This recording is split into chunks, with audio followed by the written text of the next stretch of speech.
What's up? Welcome to the Existential Stoic podcast. Do you know who you are? Are you living your own life? Are you trying to meet other people's expectations of who you should be? Are you being good enough? Today you're in luck. We're going to talk about how to live authentically.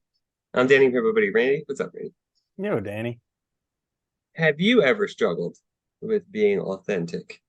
Oh yeah, absolutely. And you know what? This is something that's really important because I think as a culture, we all get stuck in this ideal of what our life should be. And I Yeah. mean, maybe it's good, maybe it's not, but I think a lot of the ancient philosophers would argue you really have to find out what is true to yourself and live that life. And so Yeah. it can be a struggle, and I get caught in it all the freaking time because these cultural narratives of the way you're supposed to live are so insidious. They sneak up on you. You don't realize it until you're in over your head and miserable and depressed, and then you're like, okay, maybe I should take a look at this. Yeah. It's funny too. I was thinking about it the other day. It is like crazy because like living authentically is being who you are, but like all of us, right? We don't choose where we're born. And then for the first, 20 years of your life, you're indoctrinated to believe that certain things are right. Like you said, those ideals, like of what the good life is, of who you're supposed to be, how you're supposed to act. And so by the time you can actually think for yourself, you got to deal with all this baggage you now have of getting in the way of being yourself. And it's really hard. Mm-hmm. Yeah, not an easy thing. So hopefully we can help some people maybe sort of work on it. We got a few tips each. I'm going to start. My first one, and this is a hard one, is don't carry obligations that are not your own. I always like in Nietzsche's Das Böse Zarathustra, he talks about the three metamorphoses of the spirit, and the first one is the camel, and the camel as a spirit carries the burden of all these obligations, external obligations, on their back.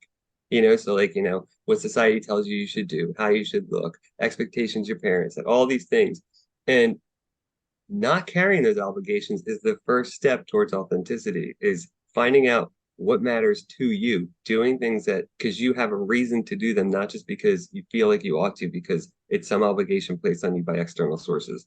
That's very hard. You have to like really, stick up for yourself to do that. And you're going to take a lot of people are going to judge you for it as well. So it's a very difficult position to be in, but it is the first step to, getting to your own life.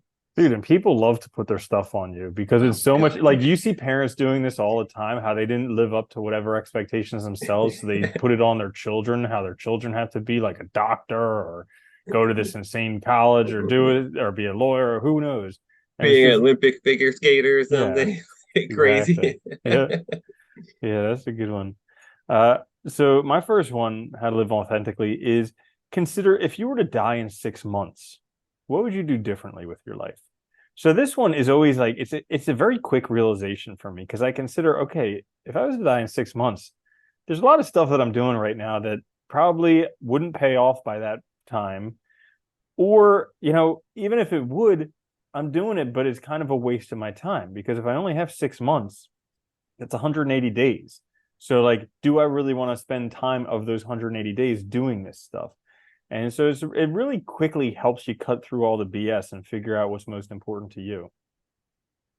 Yeah, it is a good one. I like that because, we've heard numerous cases. I mean, there's so many anecdotal stories of people who find out they have a terminal illness or something and then like reassess their whole life. And then, in those rare cases where they do beat it, they change a lot of things because they realize they weren't happy before and all. And it's like, unfortunately, granted, it's unfortunate they had to get a terminal illness for that to happen.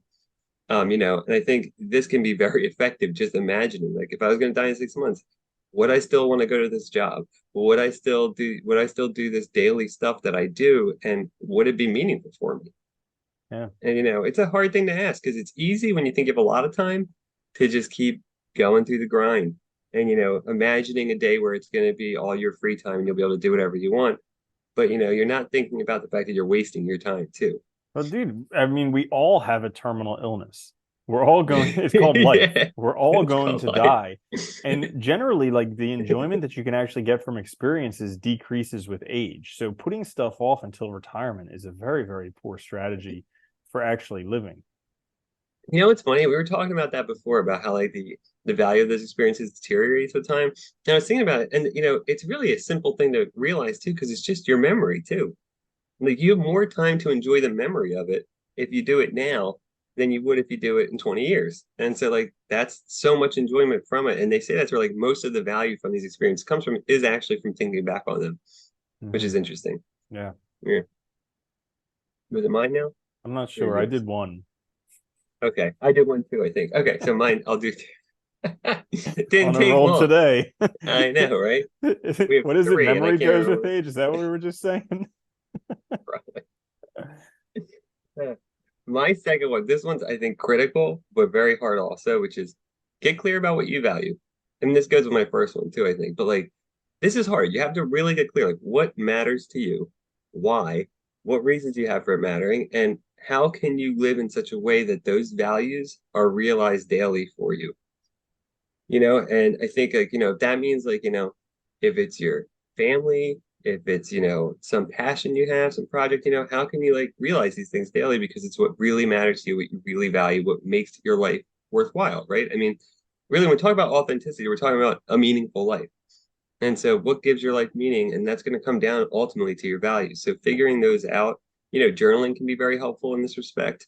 I think just constantly asking yourself these questions, thinking about, like, is this in line with what I actually think is valuable or right? Yeah. How can I live a meaningful life? Yeah. Yeah. Bingo. That's a good one. My next one is take a look at your list of stuff that you have to do and ask yourself if you, because it's probably pretty big, and ask yourself if I didn't have to do it, what would I not do? And just cross that stuff off because there's all these things that we think we have to do, and you can convince yourself that you have to, but the reality of it is you don't have to do anything. I mean, we're all going to die.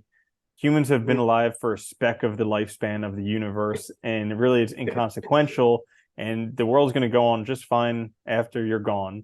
So like all these things that we think we have to do, we don't actually have to do, but we end up doing a lot of things that we don't want to do because we feel we have to do them.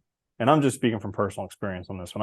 I get caught in this trap all the time where I think I have to do this stuff because other people will think poorly of me if I don't, or I won't be a good person if I do that, or all these different things. Like I'll feel guilty, and I won't be. Who knows? Whatever it is. So like actually going through your list of stuff that you have to do and figuring out, well, if I didn't have to do it, would I actually do that? And then if it's no, then try not doing it. Yeah. What's the worst that's going to That's happen? That's a good one too. I like that because it's really, we do get caught in that trap where we convince ourselves that it's like a requirement. When in reality it's not. Like, people forget. I think I was watching something the other day about like life, like, it was like a documentary on like life, but like 200 years ago. I was like, man, it would have been so easy to do anything because like there was no paperwork. I mean, like there's no computers, there's nothing tracking identity. People could literally just go to a different time, like I'm this person, you know. You didn't have Like, to remember anything. no, it's Yeah. crazy. No Yeah, passwords to remember. No, yeah. probably no addresses to remember. You're like, where do you Yeah. live? That farm over there. Yeah, three houses down from that thing, or Yeah. whatever it is. Like, yeah, Yeah. it's interesting and like, but we forget that it's still kind of like you can do anything now. And like I think people forget that, and it's so easy to think you have to do these things because that's the only way to like validate yourself or be valuable or whatever. And it's like it's all really lies. So figuring out what you don't want to do is yeah, it's a good one. I like that. That goes really nicely with my last one, which is use your choice effectively and meaningfully, your yes and no. Because like we talked about this all the time. Like you can do everything, but you can't, or you can do anything, but you can't do everything. Hmm. And it's like you have to say yes and no. And the only way you validate your yes is by saying no to things. So like to your point, right? Like figuring out like what you really want and starting to say no to things. Saying no, I don't want to do that. That's like not part of who I am. And I'm gonna do these other things that mean more to me. Dude, so that's a great one. I was actually listening to this book, 4,000 Weeks, about time management for mortals. And my favorite part of it was just how he kind of tore apart Stephen Covey of Seven Habits of Highly Effective People. Because in that book, he talks about an example of like some professor bringing a jar in with a bunch of big stones and smaller stones and little stones and then sand. And he's like, he asked all the kids to fill it up, and they couldn't do it because they put the sand in first and then the stones, and there's just not enough room. And he's like, you see, you need to put in the big stones first, and then the little ones, and then the gravel, uh, and then the sand, and then it all fits. And he's like, but that's wrong, because in life there's way too many big stones to fit into this little jar. And that's what happens to us is we end up like what you're saying there was saying yes and saying no. The hardest part is that we end up having to say no to stuff that we even want to do. Like Oh yeah, stuff that could yeah, be kind of important, we still have to say no to it just because there's not enough time of us and to go around. So that can be the tricky thing is finding out what those top 5 priorities are and then saying no to everything else, even though that everything else is very attractive stuff. yeah. It's funny. It's like I was thinking back to like when we were, when we first started learning like programming and stuff. Like like we had to, I had to say no to doing a lot of stuff that I would have normally done, like going out and stuff, because it just I didn't have time to do it at the time. Like I really wanted this thing, so you have to kind of make that choice, and it's hard. And I think a lot of people struggle with that because they think like, they want to have the free time and do all these fun things. It's like, well, if that's what you want, then focus on that because that's the thing that matters to you. Mm-hmm. Absolutely. So my last one is for living authentically is consider if everything paid the same. So you have 24 hours in a day, everything, same exact salary for professions, for hobbies, for anything, all of it. No matter what you do, you're going to get a certain amount every day or over the course of your lifetime or whatever, and that's it. So in that case, what would you do? Because I find that that's more aligned with your values than just trying to optimize how much money you make before you die.